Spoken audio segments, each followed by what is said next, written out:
Welcome to The Cleaning, a podcast about the Apple TV Plus news show Silo. My name's Bubba, and with me, as always, is someone who's in an unsanctioned relationship with podcasting. It's Catfish. Bubba, always happy to be here as you take forever to follow the trail of anything, really. A string, a rope, take your time. We got hours. Everybody, today we're going to be covering Season 1, Episode 2, Holston's Pick. Juliette, an engineer, pieces together what might have led to a co-worker's mysterious death. Dun, dun, dun. Ooh, whoa. Now, we didn't do this last week, but I listened to last week's podcast and I thought, we should have a disclaimer at the beginning. If you're new to us, you're new to the podcast, we're not going to spoil anything in the main section of this podcast. We didn't spoil anything in last week's podcast. Right. But as hosts, Catfish and I have both read this novel. And so if you listen to episode 1 of our podcast, you know that we read the novel, yet you also may be asking, well, that host named Catfish keeps making predictions about where the story's going, yet he's read the book. Yeah. How does that work? Well, the quite simple answer is Catfish doesn't remember the book. He just doesn't. He has trouble remembering stuff he read last week. He read this book a long time ago. And so we have done this multiple times. We've done podcasts about things where we were both very familiar with the source material. Correct. Trust me when I say Catfish is not going to remember any of it. And in fact, if you think that he has read it and you've read it and you listen to it, you're like, why would anybody say that if they read the book? Catfish isn't acting, he just doesn't remember. Catfish, is that fair to say? Fair. Okay. Now, sometimes Catfish will ask me to predict, what do you think is going with the story? Again, if you've listened to many of our podcasts... I like to put you in a corner, Bubba. Right. Make you predict without spoiling. That's the fun I'm having. Right. So, but if you've listened to any of our podcasts, you'll see that I've become quite adept at giving non-answers to his, where do you think this story's going? I'm like, well, it could go A, B, C, or D. And so therefore, once again, there won't be spoilers in this main part of the podcast. But unlike last week, we had a book talk last week that didn't have any spoilers. This week in our book talk section, there will be spoilers. It's going to be at the very end of this podcast. We're going to give you plenty warnings to stop so you won't hear those spoilers. On YouTube, it's actually going to be in a unique video, so it won't even be part of this video, the book talk. Whoa. It'll be a unique video, so you won't get the spoilers. Way to get double hits, Bubba.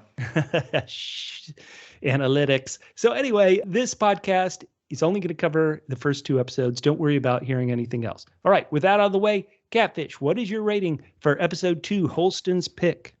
Well, Bubba, I am going to start with 9.5 triple E's out of 10. Triple E's? Yeah. The escalating escalator emergency. Bubba, this is becoming more and more problematic that we don't have an escalator. The mayor's going to get out amongst the people. Unless there's a porter that has a little Mayor Bjorn, this is going to be very tough for her. She's not going to be able to go very far. People, I'm not even asking for an elevator. What about like a big bucket? You could have a bucket like every 3 floors, pull it up, and then go to a transfer to another bucket. Anything, a pail, a winch. A fireman's pole. Anything, folks. Yeah, fireman's pole on the way down. That would be fun. Feels to me like we can work this out. But first I have to say that as I was watching the previously on, I realized I was wrong about the timing last week. And even though it wasn't a spoiler, you allowed me to be wrong, which I want to thank you for that because I think you enjoyed me being wrong. We have 3 timelines here. And last week I said the sheriff wanting to go out was before he met Juliette. But I realized while watching the previously on that it was not that the sheriff was the latest bit in the timeline, because when you say it, you have to do it. And what that meant was, Bubba, that I watched the previously on for episode 2 more closely than I watched the entirety of episode 1. The other thing is, after I thought that, they made it blatantly obvious with the first scene that is what is going on. He is going out. Right. Bubba, The opening scene, which happened on, I consider both sides of the credits, with him cleaning the glass, going next to Allison. Do I love this scene, Bubba? Do you? Heck freaking yes, I love this scene. This picks up the pace of the series considerably. Now I'm going to be disappointed if we don't have someone go out cleaning every single episode. But Bubba, that's why I gave it such a high thing. Well, I am what I like to think of myself as a time travel fiction connoisseur, both written and film. I have watched a lot of stuff. Okay. And so I feel like maybe I'm going to be more sensitive to tropes. Okay. So now, last week, I was talking about something that said something that sounded very ridiculous and very tropish. And it happened again this week. So this is going to be a weekly bit, which I'm going to call the double P. Double P? Yeah, the pre-tax, based on my favorite time travel satire series, Future Man, which refers to past modern times as the pre-pre. So in episode 1, they said the before times. Yep. In episode 2, I'm docking 1 point, so now it comes to 8.5 for here in the down deep. But Bubba, what happened in this episode? This was only episode 2. Remember last week I was complaining, oh my God, I got to wait years for this thing. I'm tired of the slow burn. What do we have here? We got Holston, he gone. That's amazing. We got little drops, which I thought were brilliantly spiced through the episode. The political situation, the not sanctioned relationships. Whoa. And something we didn't hear about last week, getting sent out. Holy cow. So it's not just if you say it, but if you say something else and someone decides, it's almost like you saying it. So it could be unsanctioned relationships. It could be being an officious prick boss, in which case, watch out, I've got a candidate. But Bubba, I thought this allayed all my concerns about the slow drip, drip, drip. This has given us a lot of stuff. I don't know if they're going to run out, but I really thought this episode was great and made me think that it's trending upwards. Wow. Really good. Yeah. So 8.5 out of 10. That's really high, Kev. That's really good, especially considering the deduction. Okay. So, Bubba, what did you think of this episode? Well, here's where the podcast takes a turn. Maybe like a turn in the episode where you don't see a twist coming. Right? I've actually got a prologue to my rating of this episode, Catfish. I love the prologue. Yes, let's have it. So on the last podcast, you said, gee, you've read the book and loved the book. I wonder if that's going to lead you to be very particular and may cause you to have a low rating. Well, not only that, but you reread it right before the show started. Always a mistake, Bubba. Always a mistake. And listeners, I'm just going to be completely honest. The fact that I read this book and I love this book and I love this story is going to heavily affect my rating. Oh, boy. Now, I'm trying to imagine what I'd rate the episode if I hadn't read the books, and it'd probably be somewhere like maybe a 7.5. There are parts that are 7.5. There are parts that are confusing. Catfish, you're talking about all these timelines. It's amazing. And I consider the cliffhanger, or excuse me, the rope hanger? The rope, right. Juliette at the end of her rope, that's not really that great of a cliffhanger for me. But being a book reader, listeners, just get ready. I'm going to rate this 2 triple Fs out of 10. Triple Fs? Be careful. Fan fiction furious. So, listeners, I've read all 3 novels. I enjoyed all 3 novels. Yeah. But my favorite scene happens on page 40 of this book. And the first time I read it, my favorite scene happens on page 40, the end of the first story. And I always told everybody, boy, these stories could be as big as Game of Thrones. And then the favorite scene, the scene which, to be honest, hooks pretty much everybody who read the books, I think they screwed it up entirely. When I saw this episode, I was furious. I was completely furious. And I know a lot of book readers out there have actually loved this show, kind of are okay with the change. There's certain things. But I'm just going to be honest to me. I hated it so much. It's that meme of flames coming from my head. So for the main body of this podcast, I'm going to try to be my podcast happy-go-lucky host self. But in the book talk spoiler, which again on YouTube is going to be a different video, I'm going to have a rant. A biggest rant I've ever done in podcasting. And I've podcast on TV shows The Strain and Emerald City. But this is going to be...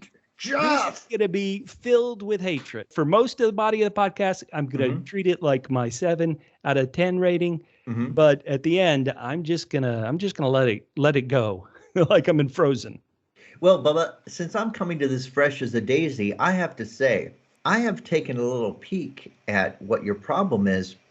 And I have to say, I'm happy to say that I think, as someone who's forgotten everything, that I disagree with you.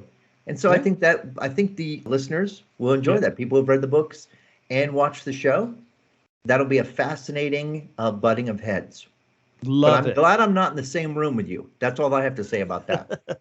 Listeners, we love to say, who cares what we think? Now, we care what we think. We're saying it. But once again, your opinion's just as valid, just as important as ours is. Catfish, how do listeners let us know what they think?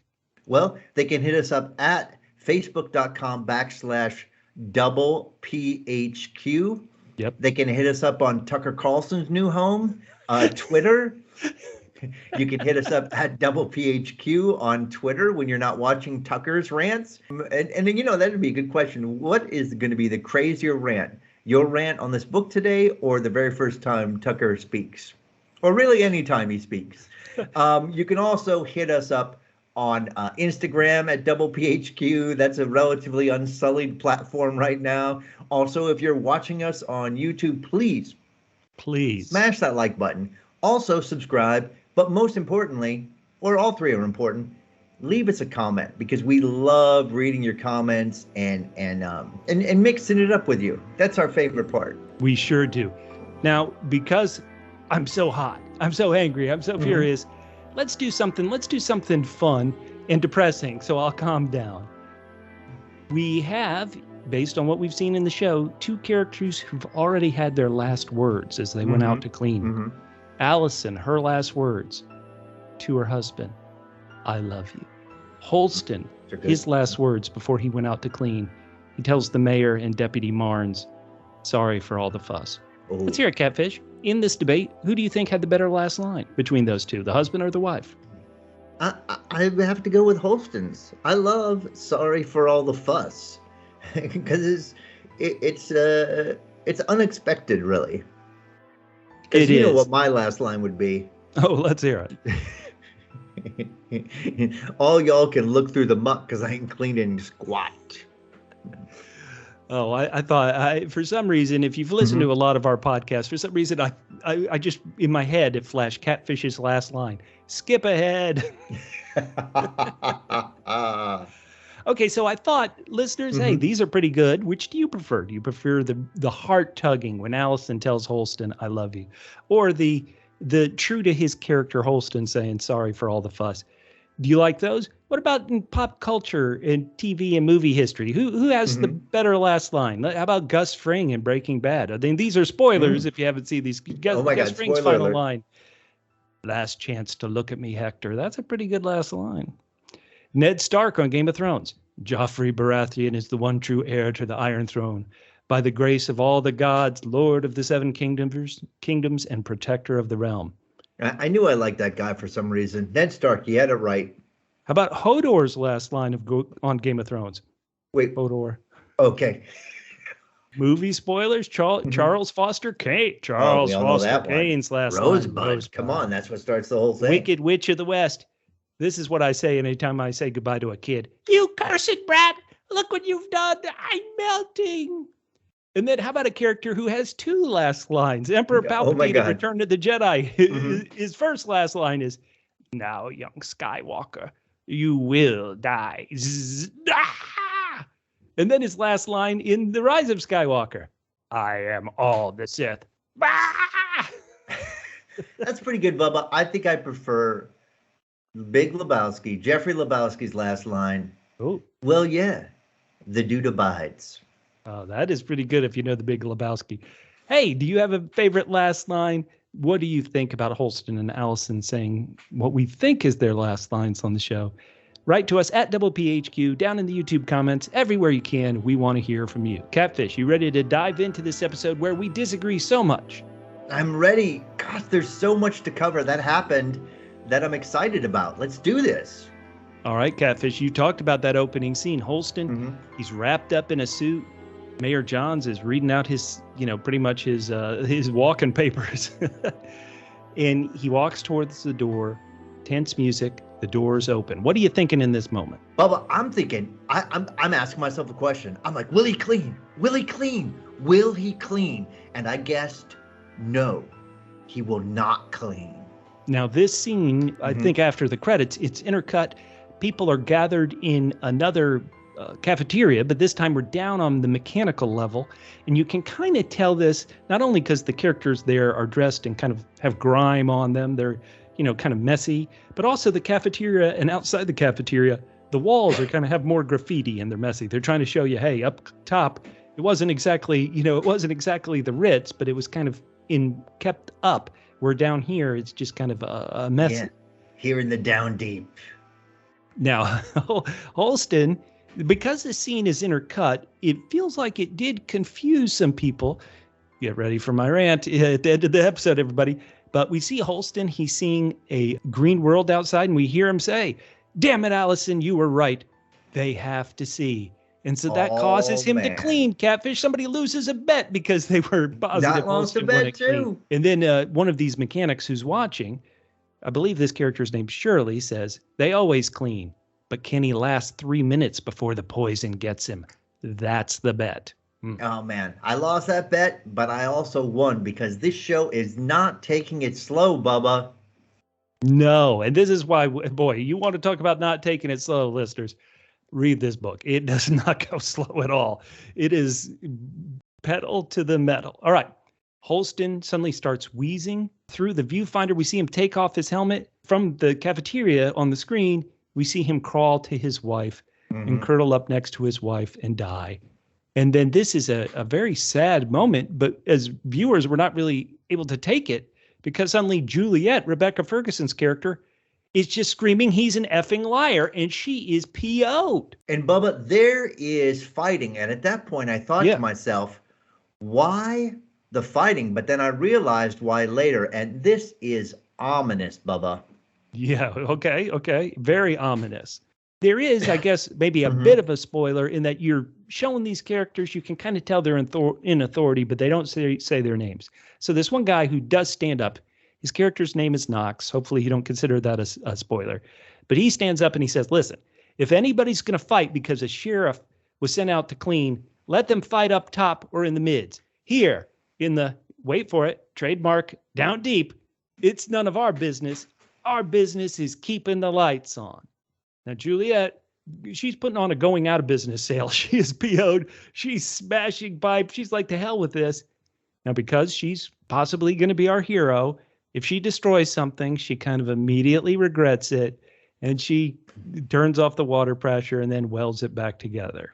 Bubba, I had to stop the show for 5 minutes at this point. Oh, no. Because she literally sounded like the scream singing from Pink Floyd's Great Gig in the Sky off of Dark Side of the Moon. Like, I would seriously not be surprised if they used a sample of it. And when I re-listened to the whole song, and I'm like, it sounds really familiar. And some people just can't scream, Bubba. No. So if they used the sample of that scream sing, that's what I'm calling it. Or should I call it scring, Bubba? Should we call it scring? She was scringing, Bubba. I mean, it was shrieking. But listeners, let's help spread some BS that if you sync up the show with Dark Side of the Moon, yes, her screaming is going to light up perfectly with. Let's do it. It will. You have to wait till the show's over because you have to watch the episodes in reverse. We need conspiracy character Gloria to come by and tell everybody, hey, guess what? If you sync up Dark Side of the Moon, you'll realize they don't want Roger Waters isn't the type of person they want having kids. No, but okay. Will they let Gilmore have kids? That's the thing. Oh boy, yeah, that's very inside Pink Floyd baseball there, everybody. You got to be on one side or the other. Now, it's not just fighting down in the down deep. Guess what? In the up tops, there's trouble too. Deputy Marnes is told by his secretary, Sandy, people are trying to get pipes and hammers. That's not good. If like, hey, there's a line at the pipes and hammer store. Yucks. No, that is not good. And then he reads the letter from Holton, but we don't find out what it is yet. And we see him. We don't want to know what it says. And then he's walking very thoughtfully. It's almost as if the subtitles would say, He's walking thoughtfully. If anyone ever wanted to know what walking thoughtfully looked like, he shows it to us. He's walking thoughtfully. He glances at the screen. Whoa. No, what's happening? What if, last week we had a big debate that could you say out loud, I want to go out to eat. What if Deputy Marnes opens the note and it says, tell the mayor, I want to go out? Would Deputy Marnes be set? He's like, well, what's the note say? I want to go out. What? You're out. Wait, no. This is what the note said. Holy cow. I mean, Bubba, this brings up another good point, is that, honest to God, last week, even though we saw that Allison had to go out because she said it, yeah, I still did not realize. I thought maybe the deputy would keep it to himself. Right. I had no idea that Holston would be bye-bye. I mean, this show, this is a 9.5 episode. No doubt. No one can doubt it. Now, I'm going to go to my non-book reader 7 out of 10. Why am I tough? If you've listened to any of our podcasts, you know I love ice cold disses. They undercut a great ice cold diss. The mayor is in her office knitting. Deputy Marnes walks in and he, has a funny quip. He's like, I'm a size medium, by the way. The mayor, without hesitation, says, maybe 20 years ago, ice cold, but the show didn't sell it. We needed Marnes. We needed Marne to suddenly have a heart attack right then. Like, oh, that hurts. Come on. I mean, his corn got popped there, Bubba. Silo reference corn. All right, so she shows that the mayor says, now this is a big to-do here, right? Mm-hmm. She's like, someone's going to try to angle to get somebody else to be the sheriff. Yep. The judicial's going to try to get one of their people in the post. Oh, yeah. Like, she's not in charge. And she shows her ledgers. She said she's up to 97, and I'm wondering, is this where the secrets are kept? But she does say they only started since after the rebellion. But she's concerned. She's concerned that there'll be another rebellion. She's like, are we going to have another rebellion? And he's like, hello, don't you remember January 6th? And she's like, what are you talking about? He said that was in the pre-pre. But now I get, Bubba, why the fighting, okay? Because the mayor, it's clear from what she's saying that she is not what we think of as the mayor. She's more like the royalty that Bubba loves so much. More of a figurehead, right? But it seems like the people think of the sheriff more as a president or / prime minister comp, but maybe with even more power. So, I mean, for things to be so easily destabilized by his loss, no matter how important or even unimportant he was, this is a very bad sign for what's happening here in the silo. Right. I don't want to explain the necessarily kind of, the layers of power. I guess one way you could think about it, hopefully this isn't a spoiler, is that the mayor isn't a dictator. So just because the mayor wants something, that doesn't mean it happens, right? Just like in real world, just because the president wants something, he has to go to Congress. He has to, it has to pass his rules have to pass the court, that kind of stuff. And so there is no true dictator, as far as we know, in this anyway at all. Right. But the question is, would there have been this much unrest if the mayor had gone?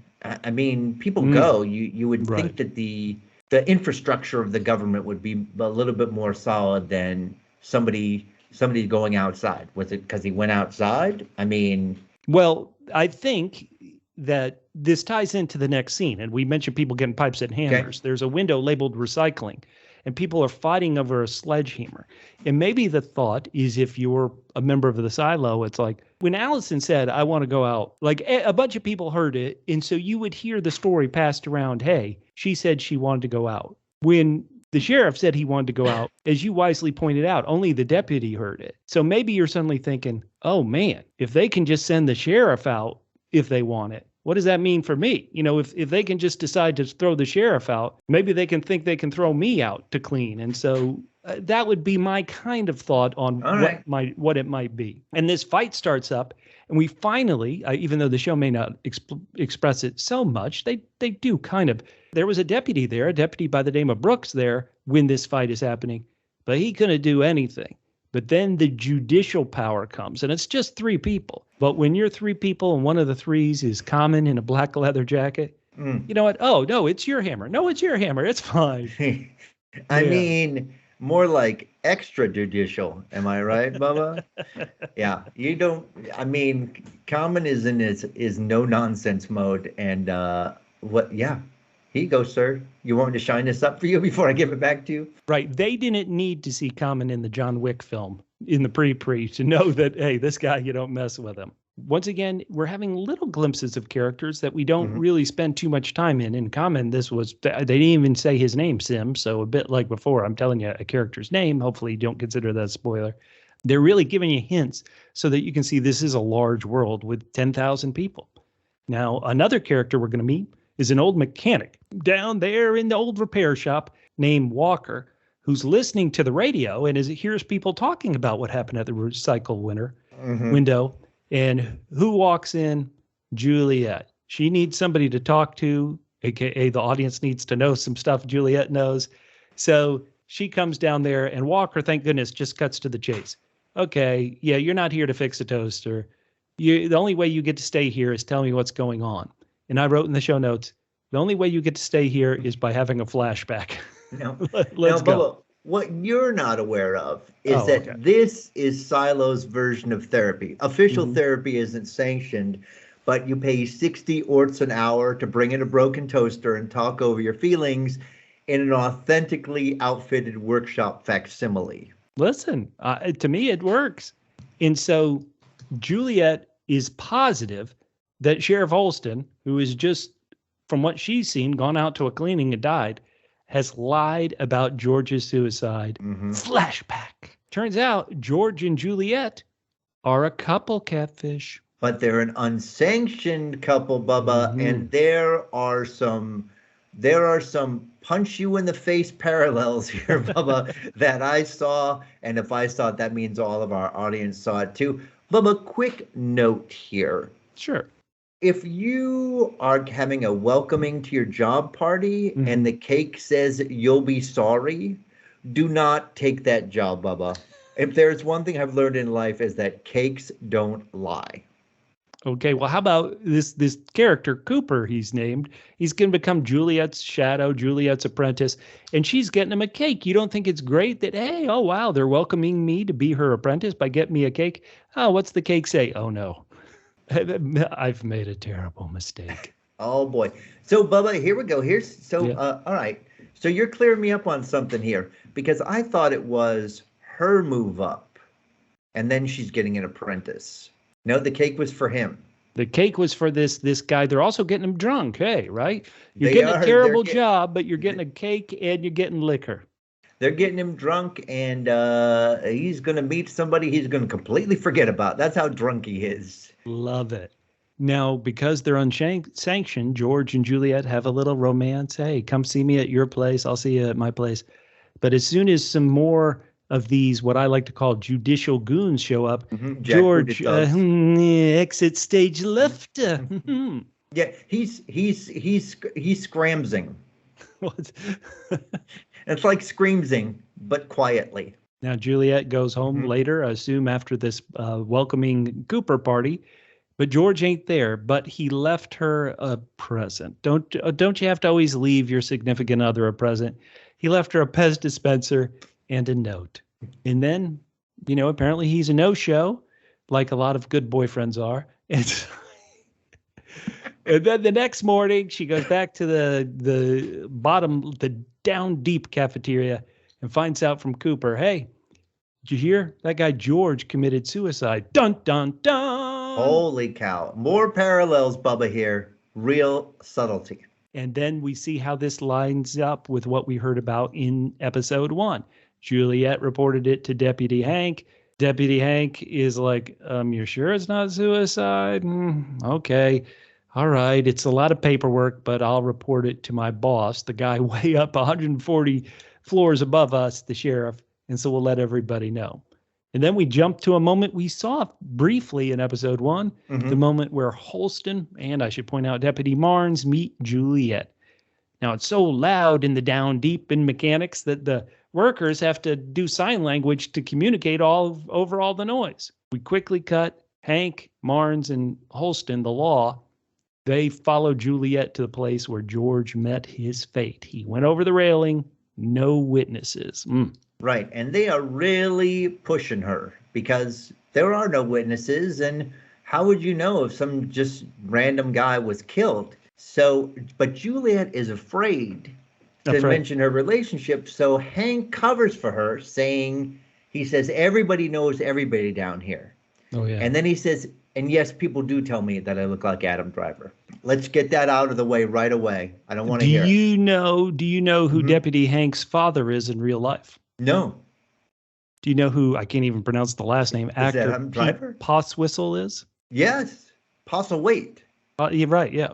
Wow. Okay, so he's a Brit. All right, so we see the porters. Yeah. And this is the first time I realized, of course, this is how they got to get around. They are like the trucks of the silo moving things from floor to floor. And why do they have to move things from floor to floor, Bubba? Because they can't figure out any kind of elevator system or some sort of elevator adjacent like system. Just a pail. I mean, Bubba, this reminds me of when I went hiking in Nepal. Wow. And of course, they had like on the Annapurna Trail. So they would bring things up on the trail. All these kids, the rest of us were hiking with our boots on, and all these Nepalese were bringing stuff up the mountain, hiking in their flip-flops. Whoa. Well, how about this? Last week for Freedom Day, they built a slide in the middle of the stairwell. Why not just leave that up? Why do I have to walk down a bunch of stairs when I can just get on a slide? I mean, oh, come on. Right. Down should be easy. It up might be a little challenging, but down, let's do this. Now, what did you, Catfish, you have a note here about what George did in his suicide. Yeah. You see, one of the fans, he effed up one of the fans when he jumped to his death. That's a great job, George. Way to not clean on your way out. Right, that's the anti-cleaning. Not only am I not going to clean, I'm going to break crap. Right. That's like going outside and spitting on the window. Oh, awesome. Yeah, grabbing some mud and rubbing that. Yeah, how's that? Take that. Juliette and Holston, they look at George's body. He hadn't tried to slit his wrist, thank goodness. And so there is this debate about, hey, you know what suicide looks like? And Juliette had been saying a couple of things. And one of the things she says is, I'm not afraid to see George's body. I've seen dead bodies before. My brother when I was 12, my mother when I was 13. And all I could think was, suddenly we're going to have a flashback and a flashback. But no, they didn't explain that. That's all right. No, maybe flashbacks to come for you, Bubba. Oh, here we go. Holston and Juliette go to the cafeteria. And Holston, he's a smart sheriff. He was good at his job. He immediately goes, okay, why don't you get a relationship approval? And she kind of is like, well, and he goes, well, she's trying to feel out Holston. She's like, well, he left me something. Holston is like, what, an evil relic? No. And then Holston's like, well, an evil relic that I can just pretend that I found somewhere else? Yeah, one of those. So good working relationship there. And apparently the note with the pest dispenser was, remember where you last saw this. Oh. And so Juliette she takes him to the tunnel and she's like, now remember our deal, right? Where I show you more and more inappropriate things and you're still cool with all of it? Right. That deal. He's like, yeah, okay, that deal. And she says, I hope you're not afraid of the dark or tight spaces or heights. And Bubba, when she said that, I thought, this is where you're out, Bubba. You're like, no, Bubba, you're a fraidy cat. No, listen. Movies. She said, you're not afraid of the dark. I'd be like, fine. You're not afraid of tight spaces? No. Or heights. Judicial, get her. Take her, judicial. Heights. So, yeah, okay. Hey, some people are comparing this show to Lost. Here it is, episode 2. We found our secret hole. We found our secret hatch. We got to climb down a ladder. And what did they find? They find the thing that dug the silo. Of course, after it went down all those levels, it was like, well, this is too hard to get it out. Let's just cap it here with some concrete. Damn. This reminded me of a complete nerd joke, Bubba. Let's hear it. This is a reminder that Elon is boring. See what I did there? I wish I hadn't seen it, but I did see it. Like I tried to close my eyes so I wouldn't see it. You couldn't help it. It wasn't dark enough. Right. Now, hey, there are more relics. And you were saying, I hate heights. That's true. Shuttlecocks and badminton, I'm down with that. That's one of my sports. Hell yeah. They see a camcorder, but they kind of don't know what it is, just like they don't know what a Pez dispenser is. George, you've heard of, people doing illegal trading. Hey, you want this? You want that? He was a trader of relics, man. What a great racket this would have been.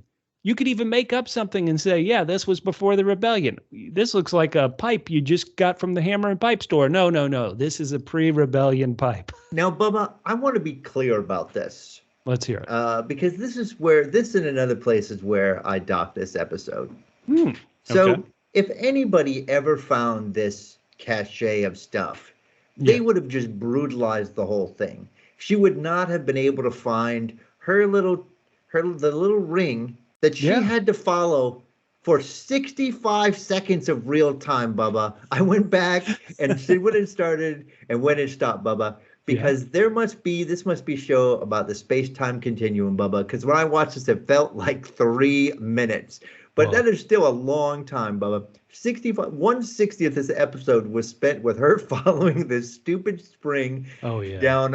It's just impossible. It's like the opening to Indiana Jones. Once you think about it, you're like, how could someone have spent this much time doing it? How could it still be active? No, what I think in the opening of Indiana Jones is he goes on this long thing through Raiders of the Lost Ark. He goes through this long cavern, this long tunnel. He gets to the place where the artifact is, and yet you still see there's a little light sneaking through, kind of shafts in the cave. And I just think, why didn't you just come in there? Why not just dig a hole there? And then you're like, oh, this is great. I could just grab it right here. No, I had to go through the long, crazy cave. Okay, back to this. Got it. Well, what's at the end of that long line?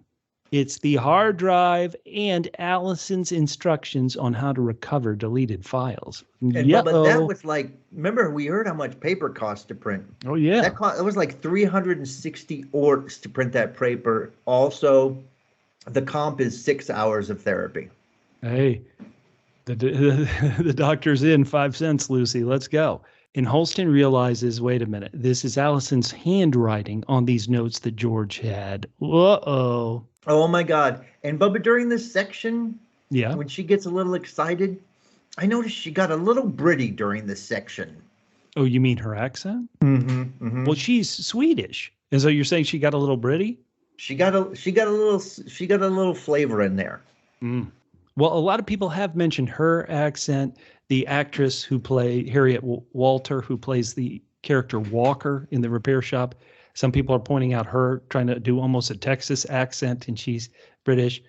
Everybody knows accents are very difficult. Blimey. You telling me I got to go down this hole? That is so true, Bubba. You never spoke the truth more than today. Is that a red level relic? This is really piling up. Juliette's like, wait a minute, your wife is tied into this. All things start boiling over. And then why didn't you tell me about your wife? Oh my God, then I get my hashtag ice cold dis #2. Maybe if you listened to your wife, she'd still be alive right now. Oh, hell yeah, ice cold dis. Dang. Damn. Well, when they finish that, he says he'll contact her again once he finally answers. But did he never contact her again? Why? No. We still don't know why she screamed he was a liar. Right. It feels like he's like, listen, I'm going to label it a suicide, but we're going to keep investigating. When I find something, I'll send you a signal. And then she's like, no, he didn't send me a signal. He just got killed. He just got sent out to clean. It makes no sense that she would yell because of that. Another reason why if I wasn't a book reader, I'd be like, 7 out of 10. All right, now 9. Back in the present. So let's end this flashback. Let's focus on the present. Okay. Walker and Jules talk some more. And Juliette didn't show the sheriff everything. George says he found what he was looking for. What was George looking for? And this is when we find out, even knowing this could get me sent out. Holy cow, Bubba. You do not want to mess with Common. So, okay, let's check back with Deputy Marnes. he brings in these picks for sheriff to the mayor, and he's like, okay, judicial's got a bunch of names. They want somebody named Paul Billings. Paul used to be a deputy, but he left the deputy role to be in judicial. And Mayor Johns and Marnes are debating over, who will be the next sheriff. And then the Marnes finally says, oh, Holston did pick somebody to be the next sheriff. Mm-hmm. And the mayor's like, wait a minute. Why didn't you tell me this until now? And Marnes says, well, Mayor, we got to fill 45 minutes of content in this episode. I could have told you right at the beginning. We got to stretch it out for the whole episode. I thought it was because he was like, look, do you want to take the advice of a man who said he wanted to go out and clean? Is that where we are now? Because I'm not sure about that. Yeah. So he does. He says it's Juliette. Holy cow. That is unbelievable. That's what was in the note. And also, Bubba, my question is, if Juliette's going to be mayor, who's going to keep the silo going? If she's going to be sheriff. If she's going to be sheriff, who's going to keep the silo going? She's the only one keeping it going. And the drunk kid's not going to be able to. The drunk kid. Does this mean I get to be a shadow and an apprentice for sheriff? No, kid. You got to stay down here and deal with this crap. In the down deep. You're stuck in the down deep, kid. Hell yeah. Now, okay, we're going, Juliette's going to go back to the place where they found the thing that dug the silo. And as she gets down there, you know what it's time for? Another flashback. Hell yes, Bubba, let's spice this up. Boy, she and George are canoodling, and she says, yeah, they're canoodling. Oh, hey, George, you got a lot of rope. And he says, yes, I did. Oh, you mean that stuff over there. Okay, thanks. Yeah, I did. And he tells her, hey, I'm looking for the door at the end of a tunnel. And he believes it's in the water underneath the digger. But before we talk about this earlier, can we talk about George's pad? He's got the most awesome pad. All this people are living in presumably very small spaces, and he has got the awesome. He's got a better pad than Greg Brady, which leads to the question: is George's last name Glass? Brings it all together. Think about it, Bubba. I am. I'm sadly old enough to think about it. Think about it some more. George Glass. Don't decide now. That is a great reference. This is a great reference.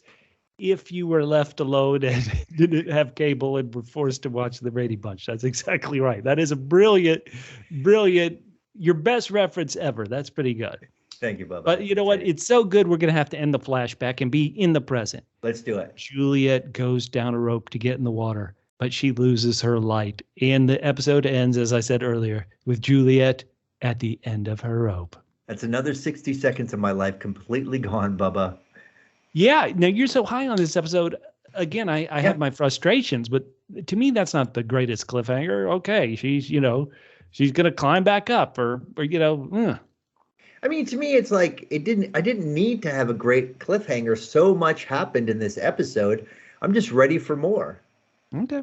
And probably maybe I was just glad she finally got to the end of that rope. I didn't know. At one point I was thinking that would be the entire third episode. Her still going down that rope. Did you ever do the rope in gym class? What if she couldn't climb back up? Oh my God. That'd be the bad way to go. Oh man. Yeah, that'd be worse than cleaning, I think. All right, Bubba. That's it. We covered episode 2, the amazing 9.5 stars, docked down to 8.5. So now, since you're so bummed out by this, we're going to play another game to make you happy, great. Bubba. Wonderful. All right, let's have a debate. Let's hear it.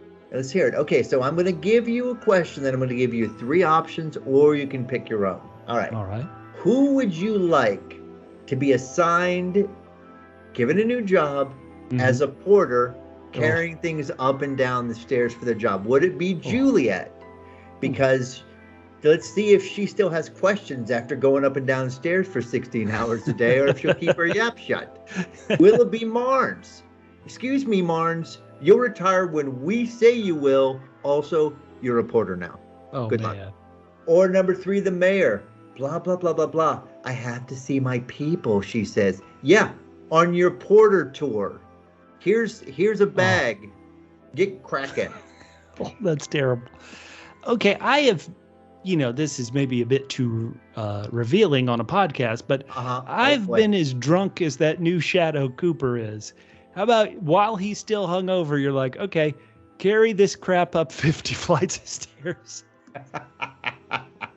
You're going in a circle, so it's not just you're going upstairs. You're drunk and you're doing that spiral. That'd be pretty rough. What if it's even worse than that? What if they give him a note, say, okay, go up and deliver this note, and the note says, send this guy to a different floor, and he just keeps he never gets back to his job.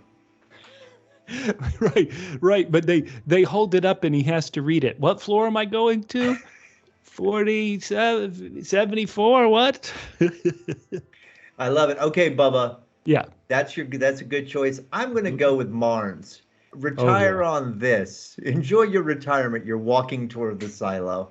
Your retirement benefits are on the on the top floor.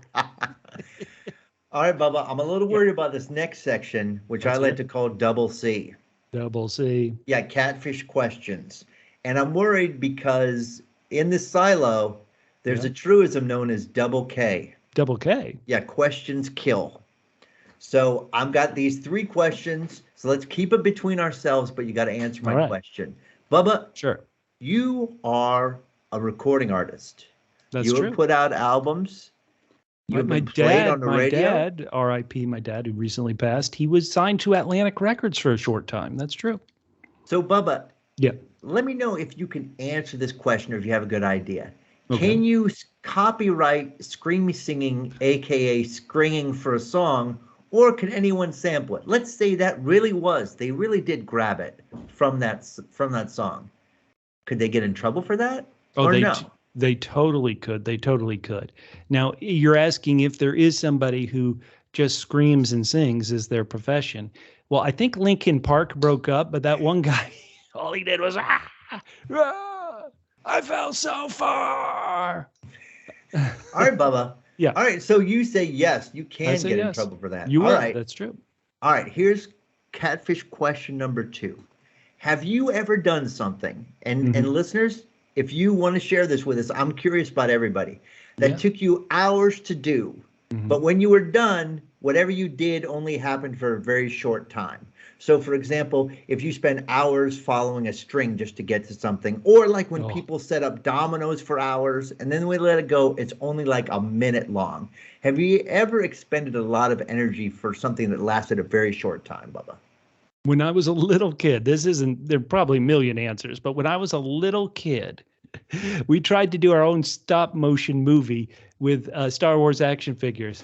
And at the very beginning, it was like one frame. And then real quickly, it was like, okay, his legs are moving, like things moved an awful lot every one frame. So that's me. How about you? Bubba, that is hilarious because my answer is the same thing but different. When I first got a video camera, I did a little thing with stop motion with my sneakers, like dancing around to a song and like the tongues doing stuff and the laces doing stuff. And I spent hours on that and it lasted like 45 seconds or something. So that is funny. All right. If any of our listeners have one like that, please let us know. And Bubba, this is my last double C Catfish question. Ooh, let's hear it. If there is a full-on revolution in the silo, what's going to happen to the house prices?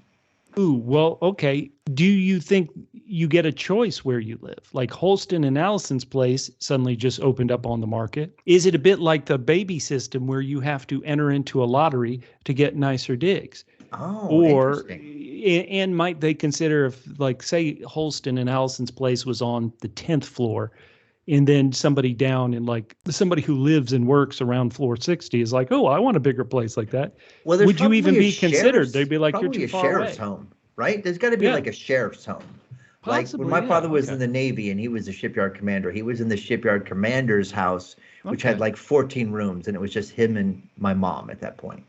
So the sheriff could get the idea. There's a lottery system, but that's a good question. Could you have somebody move in? I wonder how much the housing situation. Anyway, I'm worried about it, Bubba, because I just put a lot of money into my room here, and I don't want to lose that money. Oh no, listeners, what do you think? Do you think that anybody should get the sheriff? Is there a mayor's house? Does the mayor have to live in her office? What do you think? Let us know. What do you imagine? Or how about this? Is that what George found in the blueprints of the silo that got him in so much trouble? He's like, wait a minute. The mayor and the sheriff have a separate ensuite. This can't stand. What?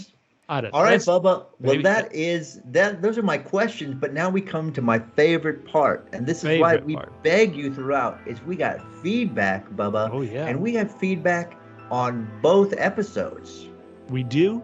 And so this is great. On Facebook, our good buddy Down Under, Peter from Australia, he said he finally got around to watching the first episode of Silo, really enjoyed it.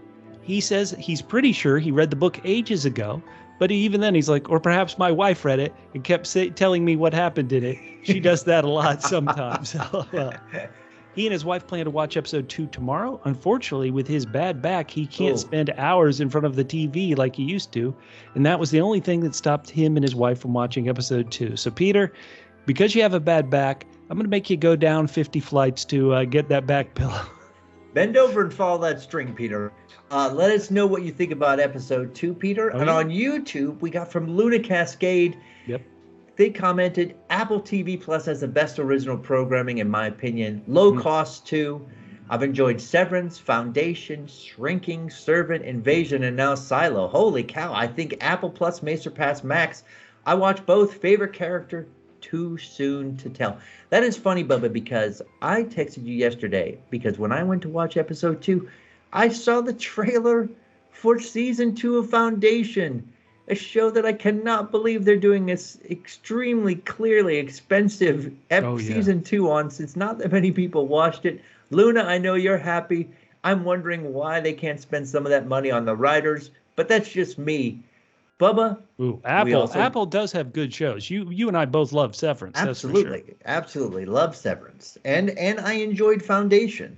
Okay. Well, also on YouTube, a user with the handle Fishblades wrote, now that we have Silo, the other book adaptation that they're really looking forward to is Hail Mary by Andy Weir, the author of The Martian. Have you read Hail Mary, Catfish? I have, Bubba. I enjoyed it. All right. Well, Fishblades, in today's, all these streaming services, just wait a couple of years, it'll be there. I mean, there was a book I read the other day that apparently got optioned to series before it was even published. Wow. So there you go, Bubba. Plenty of stuff out there. And Twitter, our favorite loyal listener. Oh, yeah. Laura McMillian at MesoCat said, we just finished episode 1 and we're definitely drawn in. Since neither of us read the book, we'll be watching with no foreknowledge of the plot line, so this should be interesting. And then Laura later says episode 2 was even better than episode 1. The plot is becoming more engaging, and I really like Juliette. I had already figured out that Allison was right, and I'll enjoy watching everyone else find out too. While episode 1 left me saying, okay, episode 2 left me saying, oh crap. Bubba, I love it when our listeners are so smart. Laura is right. Episode 2 is better than episode 1. Well, Laura, I disagree, but your opinion's just as valid as mine, and I love you say that. I also love that you realize that good TV, a lot of times, will leave you feeling like, oh, crap. In fact, in my rant, I may talk about how Game of Thrones in season 1 had 10 episodes. 8 of those episodes end with a oh crap moment. Yeah, that's great. I love it. Hey, another great friend on Twitter. We got so many loyal listeners and good friends on Twitter. It's always so fun to read. Tracy, who's at Tracy 2EZ, just wanted to let us know that she read Wool a long time ago and she really enjoyed the books. She hadn't watched the show yet, but she just wanted to know she's about to hop on board too. Love it. Love it. Give us your feedback on 1, 2, and 3 if you catch up. Oh, yeah. Nicholas Fortuna said, I saw you guys were covering the show and decided to jump in. After 2 episodes, I'm hooked on Silo. Another great cast, gentlemen. Heck yeah. My only comment to that is, what is a great cast, Nick? One that includes fat Catfish. Let's get Catfish on this show. Let's get on it, Silo. Season 2, Catfish. A new friend on Twitter, and once again, our Twitter handle is at @PHQ, is the Twitter handle Rebecca Ferguson Fan, who's at Rebecca Fan 14.